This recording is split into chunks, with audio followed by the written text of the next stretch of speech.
Assalamualaikum warahmatullahi wabarakatuh. Kami dari kelompok 1 akan melakukan praktikum light emitting diode. Dengan saya Ferdinanda Gumpermana dengan nomor NRP 222360036. Dengan saya Dara Prasetya, NRP 2223600031. Dengan saya Muhammad Irfan Hafiza dengan NRP 22236000046. Berikut adalah alat-alat yang digunakan dalam percobaan light emitting diode atau LED.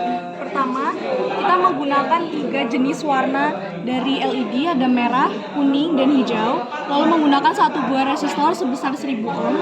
Kemudian kita menggunakan 3 kabel jumper. Selanjutnya adalah menggunakan papan rangkai dan menggunakan 1 buah miliampere dan 1 buah voltmeter. Kemudian menggunakan jepit buaya. Alat yang selanjutnya adalah power supply, dan yang terakhir kita menggunakan multitester atau multimeter. Pertama, kita akan melakukan pengecekan terhadap light emitting diode. Nah, kita bisa mengecek diode ini nyala atau tidak menggunakan multitester. Nah, pertama multitesternya diarahkan dulu ke bagian LED, diputar seperti ini. Nah, kemudian kita perhatikan di diode ada yang ukurannya ini kakinya lebih panjang dan ada ukurannya yang lebih pendek. Nah, kalau yang pendek ini tuh dia menunjukkan bahwa ini tuh katoda atau negatif, dan yang panjang adalah anoda atau positif. Nah, biasanya di multitester kabel warna merah menunjukkan positif dan kabel warna hitam menunjukkan negatif. Namun untuk pengukuran LED, kabel warna merah menunjukkan negatif, kabel warna hitam menunjukkan positif. Sehingga ketika dicek, karena yang pendek adalah negatif, maka kita menggunakan kabel berwarna merah untuk mengeceknya. Lalu karena kaki yang panjang adalah positif, maka kita menggunakan kabel warna hitam untuk mengeceknya. Nah, kemudian akan muncul warna LED seperti ini. Hal tersebut pun berlaku sama seperti LED yang lainnya. Di sini ada warna hijau dan warna kuning. Berikut adalah rangkaian yang digunakan dalam percobaan light emitting diode atau LED. Nah, pertama, positif power supply dihubungkan ke resistor sebesar 1000 ohm. Positif dari miliampere juga dihubungkan ke resistor sebesar 1000 ohm. Nah, kemudian negatif dari miliampere dihubungkan ke positif dari diodanya. Positif dari dioda juga terhubung ke positif voltmeter. Negatif dari voltmeter dihubungkan ke bagian negatif dari diodanya juga. Lalu negatif dari voltmeter kabel ini dihubungkan ke negatifnya power supply.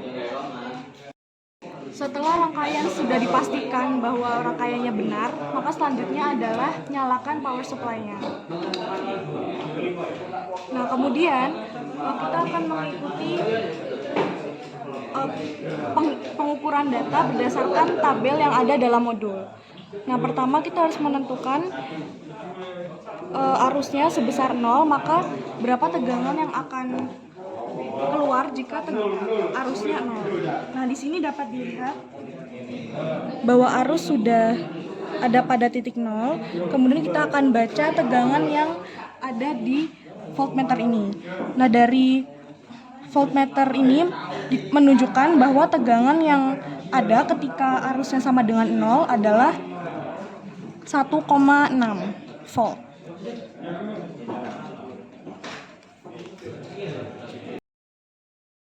Nah, jadi rangkaian yang ada pada bagian ini adalah rangkaian pada forward bias. Untuk mengubah rangkaian ini ke reverse bias, kita tinggal menukar posisi katoda dan anoda dari dioda yang digunakan.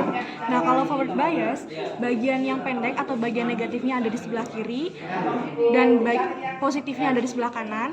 Kalau untuk reverse bias, kita harus menukar posisi dari positif ini yang tadinya ada di kanan menjadi di sebelah kiri seperti ini. Kemudian yang negatif ada di sebelah kanan. Lalu kita pasangkan sama seperti pada rangkaian forward bias.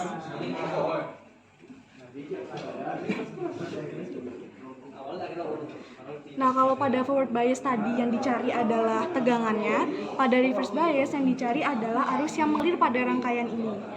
Nah, berikut adalah data yang kami dapatkan dari reverse bias, di mana ketika tegangannya 5 dan lebih dari 5, itu terdapat arus sebesar 0,1, 0,12, 0,14 sampai 0,18. Di mana di sini dapat diketahui bahwa terdapat kebocoran yang sangat kecil pada kondisi reverse bias dari dioda yang kita gunakan dalam pengukuran.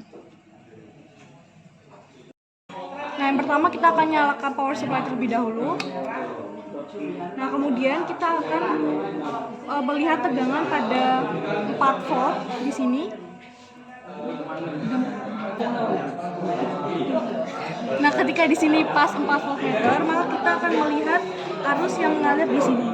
Nah, di sini terlihat bahwa tidak ada arus yang mengalir atau arusnya sama dengan 0.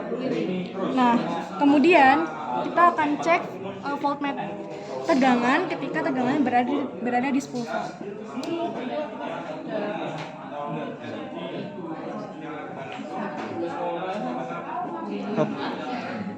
Nah, ketika tegangannya 10 volt, di sini dapat terlihat arus yang mengalir cukup kecil, yaitu mendekati 2 atau bisa kita masukkan angkanya yaitu 0,18.